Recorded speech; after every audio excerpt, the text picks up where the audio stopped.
Hey trackies, welcome back to another video here on TXT Track Time. Please remember to like the video and also subscribe to the channel. The Jamaica Senior and Junior Championships are now done and dusted, and we saw so many epic performances and a lot of youngsters coming to the fore. Athletes between 19 and pretty much 23 years old, really telling us that the next generation for Jamaica is secure and we have absolutely nothing to worry about. We saw so many fantastic performances from so many fantastic athletes, and there's one more athlete that I really want to touch on in this particular video that really stood out for me this weekend as well, with some great performances, and especially what came up in the men's 200 meters. Now, on the heels of his fantastic performance in the men's 100 meters, Bryan Levell comes out and does it big in the 200 meters as well. So he dips below that magical 10-second barrier in the semifinal of the men's 100 meters and runs a massive 9.98 seconds. He would then go on to the finals and run at 10.04 seconds, placing him fourth. Pretty much, as far as I'm concerned, even though the rules have pretty much changed in terms of selection for relays, but for me personally, based on his performance and the consistency as well with the performance, solidified himself as a relay option for Jamaica.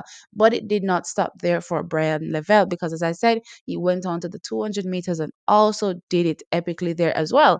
Now, I do recall somebody saying in the comments to me, I wisely, skipped the men's 200 meters. Actually, that's not what happened.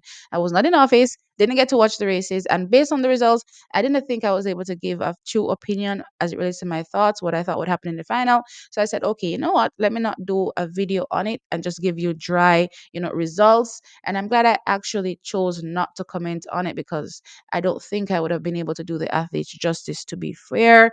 And in the men's 200 meters, the athletes did come out and put on a show. And I'm proud of the athletes that definitely represented and actually did also get the Olympic qualification mark, right? So let's get into the results here. So Bryan Levell comes out and he runs another massive time, another magical barrier broken by him this weekend, running at 19.97 seconds. Wow.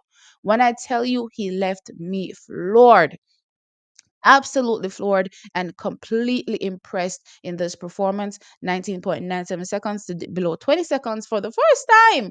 Track is, well, clearly the first time, but I really do think this weekend he has, pretty much started to step into his own. We've always thought he was talented from his high school days, but there was a little lull, and finally Track is, we're literally seeing this talent come to fore, and I'm excited for his future. Now, in the second place was Andrew Hudson in the 200 meters. He also made the qualification for the Olympic Games with a 20.02 seconds. He was struggling this season with injuries, so I'm really happy. I was, at this particular point, really concerned about our men's 200 meters, but I'm able to breathe a happy sigh of relief seeing these performances from our athletes. Now, running out top three was Javari Thomas. I do think he's another one that is up and coming. He ran a 20.32 seconds. Now, track is, let's get into this men's 200 meters, because I thought this race was absolutely phenomenal. And as I said, the performance left me absolutely speechless. Now, Bryan Levell and Andrew Hudson, I'm just going to focus on those particular two athletes in this race, right? So Andrew Hudson gets a great start and, pretty much eats up the bend on Bryan Levell. I believe Andrew Hudson was on the inside, Bryan Levell was on the outside, right? And with that being said, he comes into the straight with the lead.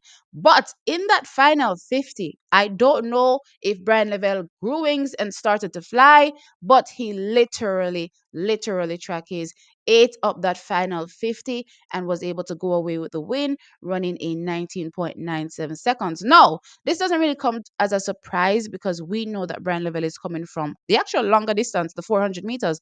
He has a lot of strength. So where his weak point is, a lot of times may be the start, right?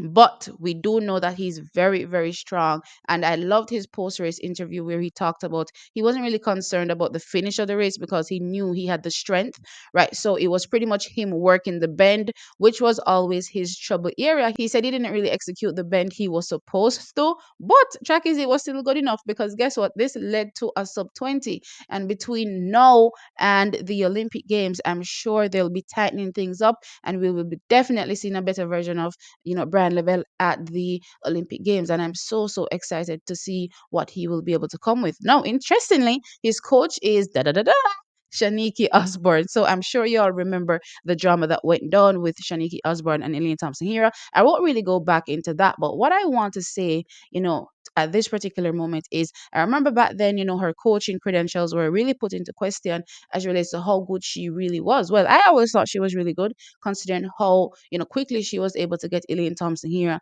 to run so fast again after injury. But I think this pretty much solidifies how really good she is and silences the critics as it relates to how good she is as an actual high class professional coach. And I'm actually here for it. I'm actually here for her results with Bryan Levell. And I can't wait to see the other athletes that are underneath her tutelage come to fore as well. I do recall hearing that a few of them ended up being injured this season. That's all part of the game. We'll just wait to see what happens next season. But she definitely did a big one here with Bryan Levell. And I expect to see and continue to see Bryan Levell grow under her tutelage. And yeah, congratulations to both Bryan Levell, of course, and his coach, Shanieke Osbourne, with these awesome performances over the weekend. As I said, 9.98 and 19.97. These are no fluke performances. These barriers are called magical barriers for a reason. They're called barriers, for a reason as well. Trackies, absolutely epic performances from Bryan Levell,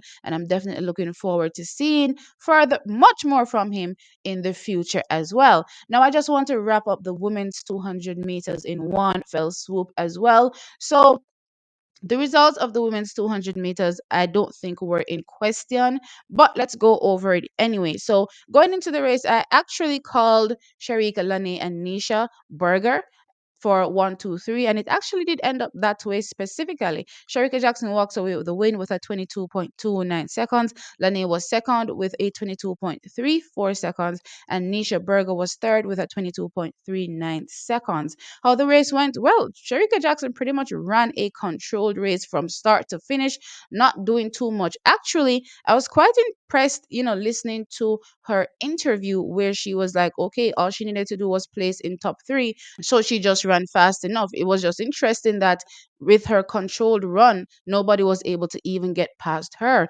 That just shows you how high class and high caliber Shericka Jackson is, where even when she's not pressing, she's still able to win the race. It kind of reminds me of Kishane. I don't know if you all caught the interview with Kishane when he said, he didn't expect to win the men's 100 meters because he took his foot off the gas right around 60, 70, right? And he was expecting Oblique Seville and probably Akeem Blake to come past him. So he was pretty shocked when he realized, hold on, I'm getting to the line. Why am I still in front? You know what I mean? And that's pretty much what happened with Shericka here. A very controlled race. I'm sure by now everybody would have seen the strappings on her leg. I didn't see it, in the women's semifinals for the 200, but it was brought to my attention. I definitely saw it in the finals for sure, right? So my thought process with, watching her before the race started was, okay, just do enough to qualify. As far as I'm concerned, we don't need to prove any point right now. We have a few more weeks to Paris. Let's, fix whatever is going on there if there's any concern there, or if it's just precautionary. Let's just go as easy as we need to, just qualify. And that's exactly what she did here. Lane and Nisha really, living up to expectations in this case and running second and third. And I can't wait to see them, at the Olympic Games as well. These are first timers for Jamaica, very young as well. I'm talking about athletes again within the age range of 19 and 23. We're talking about Nisha 22, Lane 23. So these athletes are very young. So yes, we have some stalwarts, that we will be sending with the team, some senior representatives, you'd say, like a Shericka Jackson, but we are sending some really young, talented athletes that will be taking on the mantle once the older set step away. And I'm so excited to see them, come to the fore in the coming years. But anyway, Trackies, let me know your thoughts in the comment section below. What did you think about Bryan Levell's performances over the weekend? He left me floored. Y'all know I've always loved him as an athlete and been dying to see him actually come to the fore and win in a major way. So I'm excited for him 100%. And Shericka Jackson did her thing as well. Can't wait for Paris Trackies. Jamaica is looking so, so good. Like the video, of course, and subscribe to the channel. I'll catch you all in the next one. Bye.